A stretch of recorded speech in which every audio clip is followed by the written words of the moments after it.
Women Who Own It podcast spotlights women business owners who are pioneers in their field, setting trends, blazing trails, and creating game-changing innovations.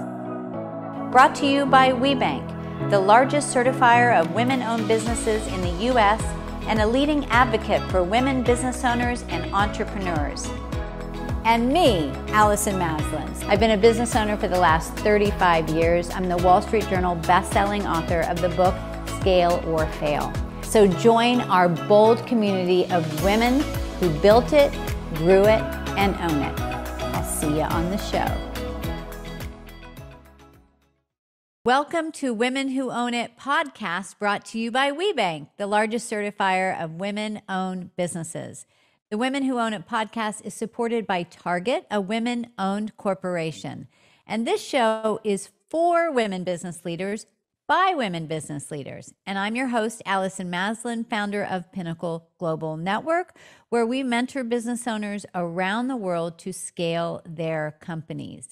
Now, today, oh my goodness, I am so excited to have this amazing woman on the show. Cheryl Polote Williamson is a nationally acclaimed best-selling author, filmmaker, which we're going to learn about that, transformational speaker, success coach, and global leader. She has established numerous platforms dedicated to her consulting practice, which cultivates innovative business solutions, strategic selling initiatives, and financial acumen for entrepreneurs, which is super important. Cheryl is the CEO and founder of Williamson Media Group, LLC, and Cheryl Polote Williamson, LLC. Williamson uses her knowledge and resources to help others reach their purpose. Cheryl, welcome to Women Who Own It. Yes, I'm so excited to be here because, Allison, we are women who own it. And I'm excited about that. Yes, we are. Oh my goodness, isn't that the truth? Yes. Now, you are a dynamic woman. And I've done quite a bit of research and watching your interviews and just learning all about you. And I have heard that you have launched over 500 entrepreneurs into business. Wow. Wow. I mean, and just think of the impact of that, the ripple effect. Can you tell us what has ignited your passion to do this work? Absolutely. I just believe that everybody has a gift and a talent, and I take personal responsibility in helping them pull that out. I know that many of us have stories, and if we take those stories, we can use them in the marketplace. So I have assisted those 500 plus so many more at this point, take their stories and turn them into businesses. So they have become authors, they become speakers, they have launched other streams of income related to their stories as far as books and calendars. And the reason that I do it is because I know that we have something to deliver to the world that people need. And so I help people harness that energy and that talent and pull it out of them to help them give it to the world. And it makes the world a better, gentler, and kinder place when we do that. And I enjoy seeing what happens when we do that. Yeah, I love that. And everybody does have gifts. They just don't recognize that. Sometimes within themselves, they may take it for granted. And you talk about executives also becoming consultants, like turning their gifts into a consulting business. Can you speak about that a little bit? Absolutely. So I have several clients that work in various fields. One I'll speak into in particular. She helps corporations understand the diversity in healthcare. And she was doing it for a corporation. And I spoke to her one day and I said, do you realize that people pay a lot of money in hospitals and physicians' offices in order to get this information?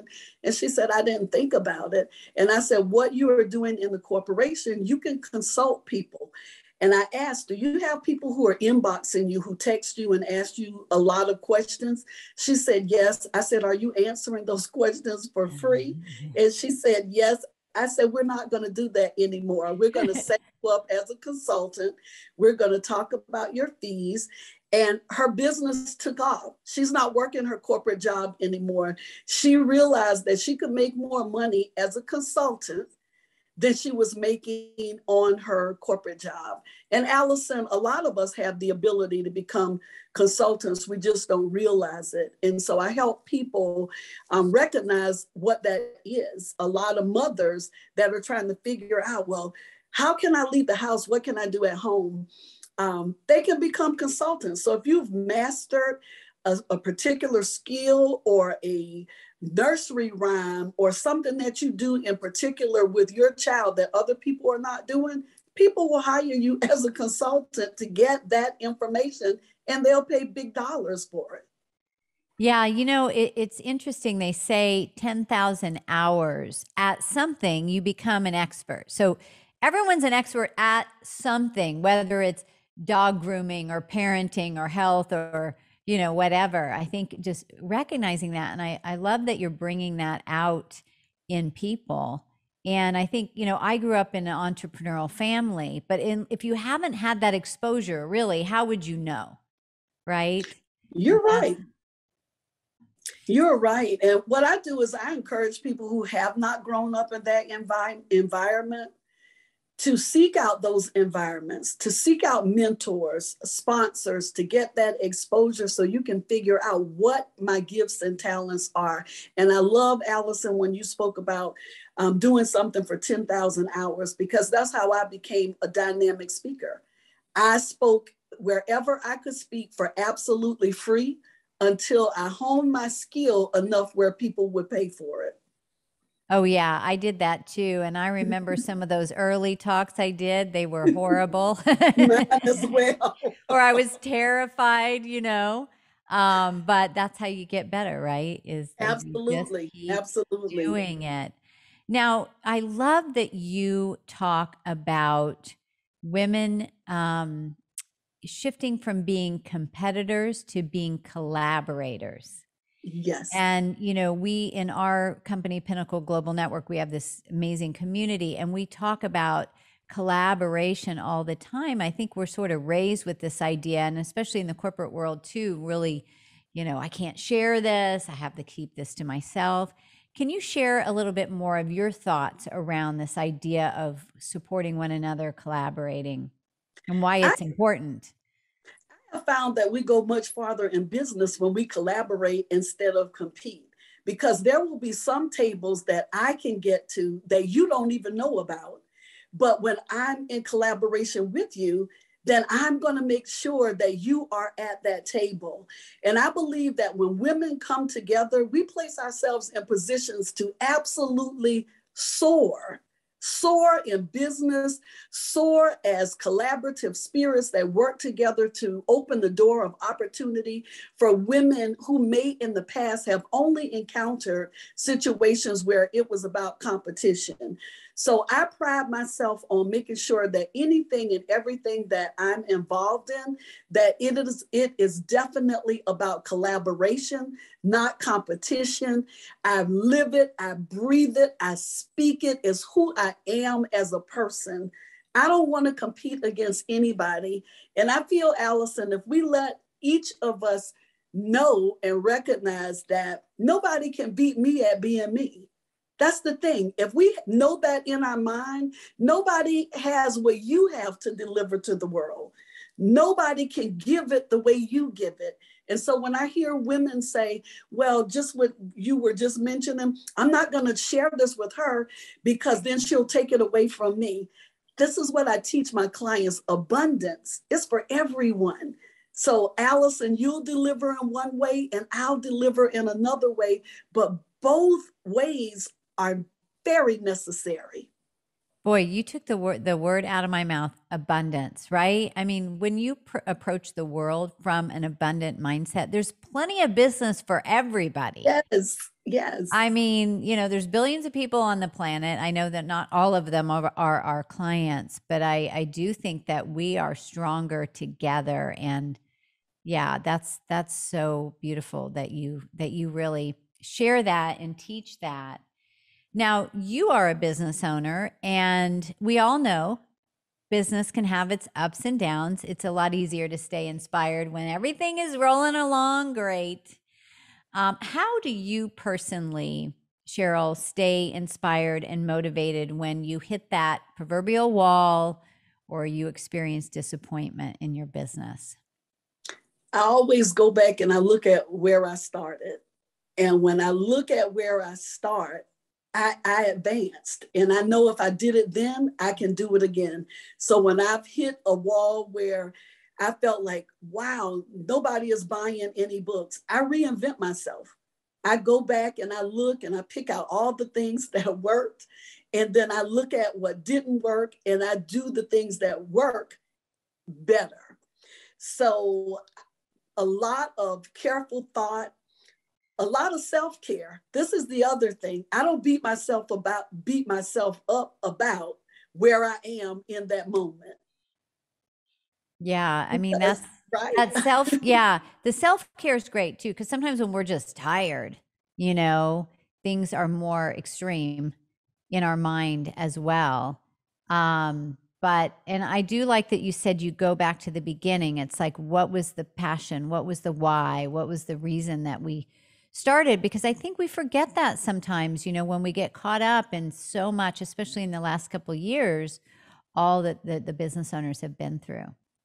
I think that we do. And I think it's very good to reflect. And I think a lot of times we as business owners, and I found it a lot in women, we don't take enough time to celebrate the small victories. We always are looking for the macro, but not focus on the micro. So I celebrate every victory. If I sell one book, I celebrate that. If I win one film festival, but I've submitted for 15, I celebrate those. And then I don't wait for the world to celebrate me. I celebrate me. And I think a lot of us, we wait for other people to say, oh, Allison, you did a great job. No, Allison, as business owners, we have to tell ourselves, wow, you did a great job.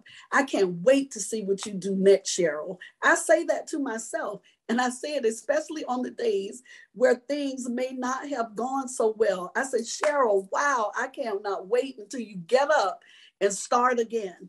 That's what I tell myself. I have to. Yeah. Gosh, I love that. I do know business owners are so hard on themselves, especially women, you know. Yes. And it's like we work really hard to get to something and then you get there and you're like, okay, well, that's okay, but now I it's this. And I Yeah. love that you celebrate that. I think we need to hear that. And so you know, really, I mean, this is our life, right? This is Yes. our life. It's not somewhere where Absolutely. we're going. It's happening now. Now, some of the biggest challenges that business owners struggle with are sales and building a team. Yes. So let's break those down a little bit. Sales means you have to put yourself out there. Yes. So you might be great at making pies, you know, for your pie business, but then selling the pies is a different story. How do you coach people through being more visible and asking for that business? I teach even my sales team, if you don't ask, it's going to be impossible for you to get. That's the first thing that I teach them. Everybody is not going to say yes. Get comfortable with the no, but don't get so comfortable that you don't ask that next person. Always know that it is possible. And I don't place them in a position where they feel like, oh, I didn't make this particular sales goal, so I'm a loser. I didn't do this. We just keep going at it. We look for other strategies to make things work. For me, and I own it, I am a master salesperson. I am. And my team knows that. And so they always come and they're like, this didn't work for me. What should I do? And I always will give them a small idea, but then I place them in position where they have to come up with the end. Because if you always are the one giving the answers, then people will never think for themselves. So I always give my sales team that room to grow and do and get their ideas out there. And they feel appreciated for that. And that's what has helped us in the sales area, because we just keep pushing each other and listening to ideas. Oh, I love that. That's great advice. I actually have not heard that in sales training because, you know, you have your script and you're going over objections and all of those things, but also giving them room to add in their ideas. They're going to own it more and Absolutely. take more pride in it. I It love that. works. I will tell you, it works. And it makes people feel good about themselves. And that's important. When you feel good about what you do, why you do it, how you do it, it makes a difference. And it also leads to longevity on your sales team. Yeah, I love that. So now, team, building a team, obviously that is important. You can't do all this on your own. And so for the business owners that are struggling to hire, or they're ready to expand their team, what advice would you give them? I know it's a massive topic and there's a lot going on in the world with that, but you know, you have the business owner there and they're like, okay, I'm overwhelmed. I do need more people. And they're just sort of struggling with making that decision or making it happen. Where do you start? There's a couple of things that I have done. And a lot of times my thinking is a little bit different, Allison. So I'll tell you that up front. I am a server. So the fact that I serve the people who work for me, it has opened up tremendous opportunities for me to build a really great team.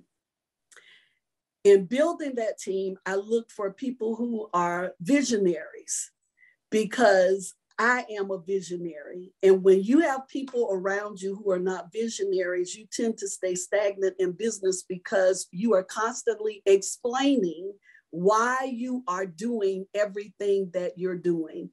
So I look for people who are visionaries, who are go-getters, who they are easily motivated. And I know that the question may be, well, how do you find those people? I show people that that's who I am, and I attract the people. And that's what we as business owners, we attract people when we go out to seminars and conferences and when we're interviewing people. Because I know many times you can be interviewing people for sales, they've applied for your jobs, or to be on your team. But during that interview, it's something about you as the business owner. Even as much as the person needs that job, they don't want to be on your team. So you have to make sure that you are listening to the people who you want to bring on your team. And that's what's worked for me, listening, participating in their life, and then hearing what they're saying. Yeah, that's so powerful. And I love that you're saying you as the leader and the visionary are going to attract that kind of energy. And it's true, when you have people that are forward thinkers that can cast a vision and not just on the one task that's in front of it, then you have all this momentum of, you know, your business moving forward. And so I think that's great. I always say too, especially for the leadership positions, I'm looking for people that I never have to wonder what they're doing. You know, I know they're doing what they need to do. Like, we talk about it and we discuss it, but you know, if you're having to worry or look over their shoulders, this is not they're not in their leadership. Absolutely. And that is that is so powerful when we do that, when we have people on our team that you don't have to go and check behind them. They understand what the big picture is. And you can tell when people understand what that is, because they're driven not by you, Allison, saying, Cheryl, you did a great job. When you have people on your team that they're very sure about who they are and you don't have to constantly give them reassurances, they work harder because the energy, it comes from within them. And I always teach the people that work for me that you are responsible for the energy that you bring into the room. So whether it be on an interview, it be in front of people to get business. I don't care what the person is like in the room. Don't lower your energy to meet that poor energy. You are responsible for the energy. So you bring the energy and keep the energy high. And in the environment that we're in right now, coming out of the pandemic, it is so important that we take every opportunity to keep the energy high, because it elevates our business and it carries it to the next level. Yeah, that is really powerful. I was just listening to an interview or a training. I can't even remember what it was. And the person was talking about, when your energy is high, it's kind of like you're tuning into 98.6 on the radio Yes. or 100.5, like you're in that zone. And then when you talk to someone that's like, kind of an Eeyore, Yes. all of a sudden, and they're at like 20.2, when you you literally lose that frequency down here. So it's also too about the people, right, that you're Yes. surrounding yourself with to keep you up, which brings me to the next question, because you say your network can open amazing doors for you, but you need to be intentional, right, in building Yes. this network and networking. Can you talk a little bit about that? Absolutely. I am extremely intentional about networking. And for example, when I attend an event, I immediately introduce myself to everyone at the table, everyone, because I constantly tell people that the person sitting next to you in your now, that may be the person to get you to your next. But you miss that opportunity because we're not present, we're on our cell phone. We're checking messages that we can wait on. When I am attending a seminar, Allison, I immediately find out who's going to be at the seminar, who the speakers are, and then I go and study them, the ones that I want to meet. And I am going to pull out one fact that's going to stand out from everybody else that may be in that room. And when it's my opportunity to speak with them one-on-one, I am going to say, I see that your student attends University, UT Austin as well. My daughter is there as well. And that has worked for me on multiple occasions, because it wasn't let's jump right into business. It was more relational instead of transactional. And that's the part that a lot of people are missing these days. We have to build these relationships, and that's how our network increases. That's how St. Marshall from the Dallas Mavericks, the CEO, became my mentor. I was very intentional about that relationship, and that relationship has opened tremendous doors of opportunity for me. But it all goes back to what I originally said to you. I served. I didn't immediately go to her and said, oh, can you introduce me to your board of directors? Can you take me to fabulous events? Can you make me a Mavericks ambassador? I served. And when we serve well, very rarely do we have to ask. Doors of opportunity will come open for us. Oh my gosh, that is such powerful advice. You said so many amazing things there. I love the fact, doing the research before you go. Yes. Really that intention and building rapport, and, especially speakers, they're focused on their talk. And when people are coming up to them and just saying, hey, can I have this? Or will you help me with this?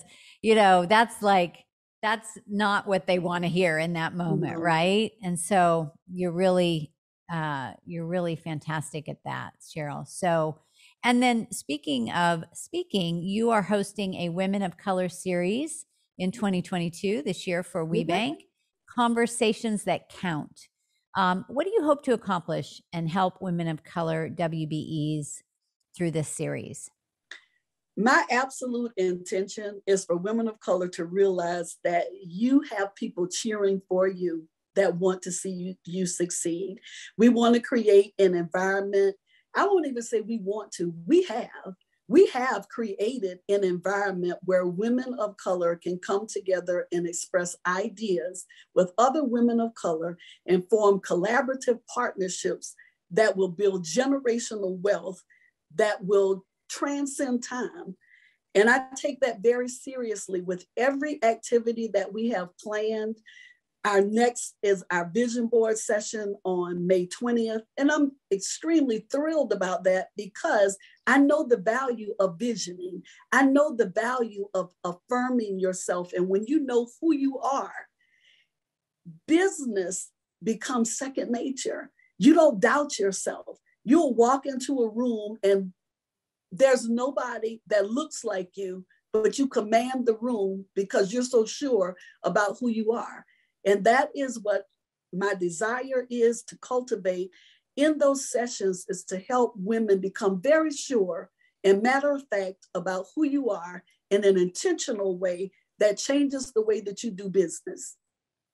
Yeah, for everyone to see their value. Yes. That's huge, right? Because Yes. then they're going to stand up and ask for what they want. There's so many positive things that come from that. So I love that you are doing that. I'm sure it's going to be fantastic. And this is the 25th anniversary of WBENC. And I'm a WBE. I've been a WBE for, I think, 4 years now. And it was one of the best decisions I ever made for my business. How has being part of this incredible organization assisted you in your business journey? I have met women that I know that I would have not met had I not received my certification and been active. And that's something I want to say. We can get certifications, but if you don't use them and remain active, it's like going to a session, taking notes, and you never do anything with it. So WBENC has opened opportunities, speaking opportunities for me, partnerships, collaboration with other WBENC owners. It's just been a tremendous honor to be a part of this. It's pushed me into being better, to wanting to be better, to be an example of what it means to be a proud woman business owner and a proud woman of color who owns a business, because WBENC understands that sometimes we need a little bit more access that's not always granted. And through being a part of WBENC, it's really helped me get access to many things that I would not have gotten access to. And I'm extremely grateful.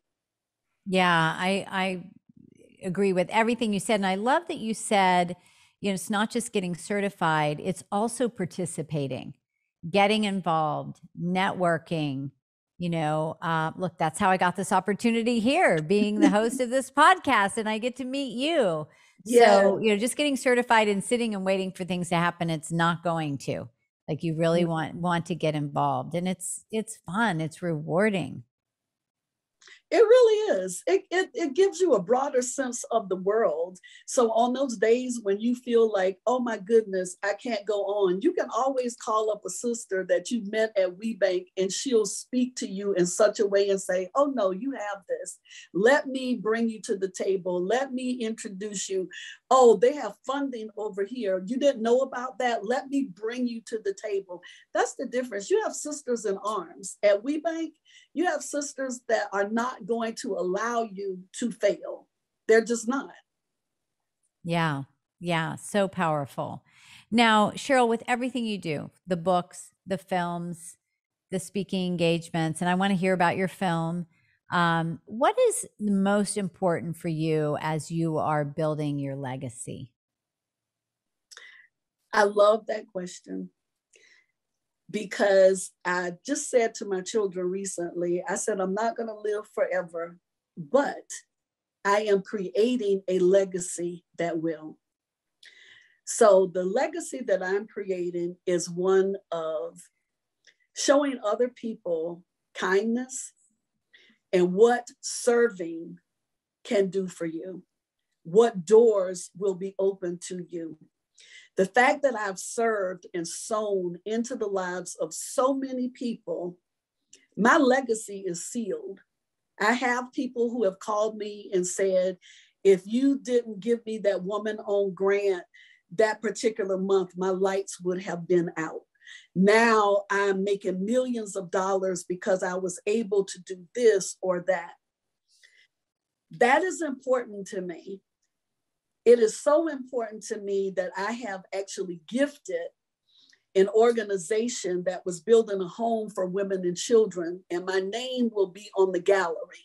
And it's not so much about the name being on the gallery, it's the fact that I know for generations I sewed and helped mothers and their children. And now their children will be able to go back to that facility and say, oh, because of this particular lady and her giving and her sewing, we were able to have some place to live. So I say very unapologetically that my legacy is sealed. Wow. Wow, Cheryl, that's incredibly powerful. And I love this energy about you in serving. You know, I think when people approach things on, you know, what am I going to get instead of what am I going to give? Because when Yes, you show up as a giver, you receive so much more. You know, and not just in sales and introductions, but also just this amazing feeling of gratitude yes. and joy. So you are a beacon of that. And so let's talk about your film. You were talking about this before we started the interview. Can you share with us what this project Absolutely. you're working on? I would love to. And I have to tell you, it actually ties to what we just were talking about, the sewing and giving. So I had a friend who is an award-winning filmmaker, and she knew I wanted to move into film. So she said, Cheryl, in order for you to move into film, there's certain things that you need to learn. Would you be willing to be a production assistant? And so I was like, production assistant, what is that? So I went and looked it up, and it said coffee, get coffee, and all of this. And I called her back. And I said, Deborah, I would be more than happy to be a production assistant. And I said, the only thing I'm going to ask is don't feel like you have to tell everybody on set what I really do for a living. And so she said, oh, I'll do that. So I will tell you, Allison, because I was willing to serve coffee and get meals and all of those things, the film needed some additional funding. And I'm great at that. And so I reached out to some of my friends and I said, would you be interested in being executive producers on this particular project? They all said yes. And so I brought that deal to the table. So I went from production assistant to executive producer. And that film won over 13 film festival awards. That film was on immigration, starring Jasmine Guy, and it was titled Illegal Rose. And it brought attention to immigration. So a lot of people went and adopted and helped families with food and shelter and all of those different things when so much was going on in the country. So that was my first film, which led to my second film. I became executive producer on a film titled 20 Pearls, which is the story of Alpha Kappa Alpha. And that film won the Martha's Vineyard Film Festival Award, which is the HBO Max Award. So I'm now an award-winning HBO Max Film Award, all because I was willing to serve coffee. And now my latest film, which is The Invitation, which is a documentary that chronicles the 75-year history of the Links Incorporated. And that film has just been selected for a screening at the Cannes Film Festival on May 25th. So I'll be going to France as the executive producer on that project. And I'm extremely excited because for 5 years, before I ever even had a film, the Cannes Film Festival was on my vision board. And Well, so okay, now, that is like that I'm telling you, it's like the top 3 greatest stories I've ever heard. I mean, that seriously, that was so, I mean, you know, here's the thing. I mean, I think that's such a great lesson for business owners to hear because we're like, I'm too busy or that's beneath me. And yes, that's really what's going to be opening door. Here you were, and then you got to come to the table as a giver, you know, and now all of a sudden they see you in a totally different light, but you got in the door and now look what you're doing, award-winning films. yes, Man, that is such a great story. I'm so excited for you, Cheryl. I did. Yeah, I bet. I bet. And so, how can our listeners learn more about you, connect with you? You can follow me on Instagram at Cheryl PW Speaks. I am on LinkedIn at Cheryl Polote Williamson. I also have a website, which is CherylPWilliamson.com. And my film company is Williamson Media Group. So you can follow me any of those places. And for all of the amazing women, I, like Allison, love to feature women. So I have a magazine, which is Cheryl Magazine. It's inspiration for the everyday woman. And I created it. It just celebrated its year anniversary. And it's created because we need the world to know who we are. There are so many of us doing phenomenal things. And so I took it upon myself to create a space and a place just for you, because I want the world to know who you are and what you're bringing to the table. Wow. Well, you sure have a lot of amazing things going on. I love how you just create this within your life. You know, you take the things you're passionate about and you turn them into reality. Cheryl, is so inspiring. What are some final words of advice that you can share with our women business owner listeners today? One of my favorite things that I always share is never live so deeply inside somebody else's dreams that you never fulfill any of your own. Wow. Yeah, boy, that's a mic drop. That is so Right? critical. I mean, Yeah. Are you? Yeah. that's it. Yeah. Yeah. I know. Life is precious. Life is precious. Well, thank you so much for being part of Women Who Own It. This was phenomenal. I learned so much. And for those of you that are listening here, if you love this, please share this with your other women business owner friends so they can learn too. Subscribe to this podcast and give a review if you enjoyed it. And so if you also are wanting to learn more on how do I scale my company, speaking of giving, I'm really excited to send you all a copy of my Wall Street Yes. Journal bestselling book, Scale or Fail. So if you would like us to ship you a copy at no charge, it is our gift to you. Just go to scaleorfail.com/WBENC, WBENC, and we're going to send it to you straight away. And until next time, get out there and elevate yourself because you are worth it. All right. Bye, everybody.